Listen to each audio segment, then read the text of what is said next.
Bashkimi i Prizrenit e ka mpush gigantin polak, Anvil, po pritet që në 2027 Netflixi me marr Champions League-ën transmetim. Brojtësi Kosta Nedeljković është lënduar stërvitje. Që mungon kundër Shqipënisë. Bashkimi i Prizrenit e ka mpush gigantin polak, Anvil, me rezultatin 80-75. Okej, Menzi për pak.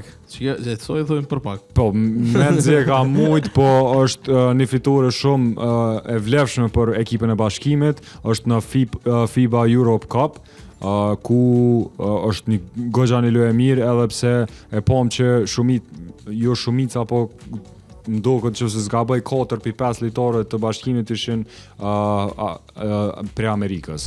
Po pritet që në 2027 Netflixi me marr Champions League-ën transmetim. Do me thonë krejt lojt e Champions League-ës mundesh me I pa Netflix. Po, do me thonë s'ko me pas as në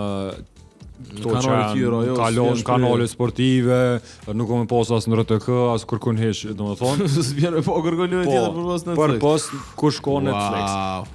Pritja është që ajo nuk e dim halo a komu kon bash Netflix, a komu kon Amazon Prime, a komu kon çako tjera Disney Plus. Ja, ma synimi është me shku me një streaming platform. Me një streaming platform që është goxha e madhe që me përfitu për të në sa ma shumë. Brojtësi Kosta Nedeljković I Leipzigut është lënduar stërvitje. Okej, do me thonë nuk ka me lujt edhe në lojën me nuk është pjesë, ka me mungu disa javë, po e rëndësishme është që mungon kundër Shqipënisë. Është një për lojtarë kryesor të mbrojtjes, po edhe ndeshja ka mu lit me 19 tetor, edhe e dim që edhe I ka edhe 2 lojtarë tjerë këtë që mungojnë.